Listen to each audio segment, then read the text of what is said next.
Doctor इलेंडर कहते हैं blood cancers can affect anyone, the disease does not discriminate from the young to the old. यानी blood cancer किसी को भी हो सकता है, इट डजंट डिपेंड कि वो बंदा यंग है या फिर old. Blood cancer blood cells के डीएनए में बदलाव या चेंजेस यानी म्यूटेशन आने की वजह से होता है। ब्लड सेल्स के डीएनए में चेंजेस होने की वजह से ब्लड सेल्स एबनॉर्मली बिहेव करने लगते हैं और इसी एबनॉर्मल बिहेवियर और uncontrolled division of blood cells को हम ब्लड कैंसर कहते हैं। कैंसर के सारे मरीजों में से 10 से 20% मरीज ऐसे होते हैं जिनको ब्लड कैंसर होता है। ब्लड कैंसर की टाइप्स तो बहुत सारी हैं, लेकिन अगर मेजर टाइप्स की बात करूं तो मेजर ब्लड कैंसर की 3 टाइप्स हैं, ल्यूकेमिया, लिम्फोमा और मायोलोमा। जब बोन मैरो में एबनॉर्मल व्हाइट ब्लड सेल्स की अनकंट्रोल्ड ग्रोथ होती है तो उसे हम ल्यूकेमिया कंडीशन कहते हैं। कैंसर की एक किस्म ल्यूकेमिया जल्द ही हमारे खून में और जिस्म के दूसरे हिस्सों में फैल जाती है। वहीं अगर हम लिम्फोमा की बात करें तो ये लिम्फोसाइट्स की हमारे लिम्फेटिक सिस्टम में एबनॉर्मल ग्रोथ होने की वजह से शुरू होता है।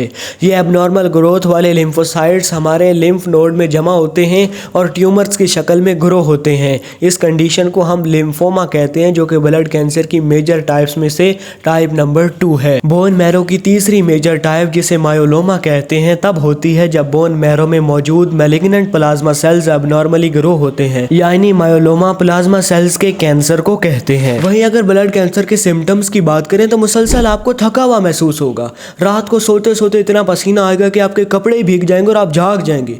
वजन अचानक कम होना, ब्लीडिंग होना, जिस्म पर जख्म और स्पॉट्स वगैरह का नमूदार होना, लम्प्स जिसे हम गिल्टी भी कहते हैं उसका या फिर स्वेलिंग का होना, बिलखसूस गर्दन पर, बगल में, टांगों के दरमियान या फिर स्टमक में स्वेलिंग का होना, बोन या ज्वाइंट में पेन होना, सांस का फूलना यानी सांस लेने में दुश्वारी और मुश्किल होना, मुस्तकिल तौर पर और बार बार इन्फेक्शंस होना। इसकी वजह यह है कि हमारे ब्लड में पाए जाने वाले ऐसे सेल्स जो डिजीज के खिलाफ फाइट करते हैं उनकी तादाद काफ़ी कम हो जाती है, जिसकी वजह से हमें मुस्तकिल तौर पर या बार बार इन्फेक्शंस का सामना करना पड़ता है। तो ये सारे सिम्टम्स अगर आप में भी नमूदार हो रहे हैं तो अपने फैमिली डॉक्टर से ज़रूर रब्ता कीजिए। अब चलते हैं कि डायग्नोसिस कैसे, एक डॉक्टर कौन से टेस्ट के थ्रू आपका डायग्नोसिस करता है और उसे पता चलता है कि आपको कैंसर है या फिर नहीं। पहले तो डॉक्टर उन सिम्टम्स को देखेगा ना, फॉर एग्जांपल डार्क स्पॉट्स को, ब्लीडिंग को, कि कैंसर के सिम्टम्स किस तरह के हैं। फिर वो ब्लड टेस्ट आपको रिकमेंड करेगा, यानी आपकी सीबीसी रिपोर्ट आएगी, यानी कंप्लीट काउंट ब्लड की रिपोर्ट आएगी। उसके बाद बोन मैरो टेस्ट भी ले सकते हैं।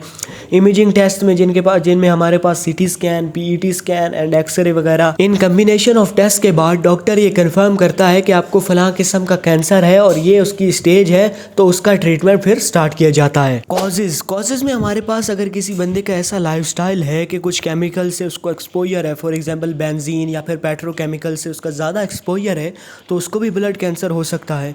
जेनेटिकली म्यूटेशन की वजह से ब्लड कैंसर हो सकता है। इम्यून सिस्टम डिसऑर्डर की वजह से ब्लड कैंसर हो सकता है। ब्लड के खुद के डिसऑर्डर्स की वजह से भी ब्लड कैंसर हो सकता है। फॉर एग्जांपल माइलोडिस्प्लास्टिक सिंड्रोम, अगर टबैको या स्मोकिंग बहुत ज़्यादा कर रहा है तो भी ब्लड कैंसर होने के चांसेस हैं। इम्यून सिस्टम वीक है तो भी हो सकता है। और कुछ इन्फेक्शंस हैं, एजिंग है और कुछ इन्वायरमेंटल फैक्टर्स हैं जिनकी वजह से भी ब्लड कैंसर हो सकता है। अब बात करते हैं कि हम ब्लड कैंसर को अवॉइड कैसे कर सकते हैं। टबैको का यूज़ बिल्कुल भी नहीं होना चाहिए। अगर आप कर भी रहे हैं तो उसे स्किप कर दें, गिव अप कर दें और प्लेंटी ऑफ वाटर पिएं अपनी डेली लाइफ में। उसके साथ साथ अपने आप को एक्सेसिव सनशाइन से बचाएं, क्योंकि रेडिएशन से भी हमें कैंसर हो सकता है। उसके बाद एक्सरसाइज करें रेगुलरली, अपने स्क्रीन टाइम को कम करें, यानी avoid too much use of mobile, और वक्तन फवक्तन अपने स्कैन्स वगैरह या डॉक्टर से चेकअप करवाते रहें। एनाटॉमी, फिजियोलॉजी, बायोकेमिस्ट्री, फार्मास्यूटिक्स आपको मिलेगी थलोचन फार्मेक्स पर।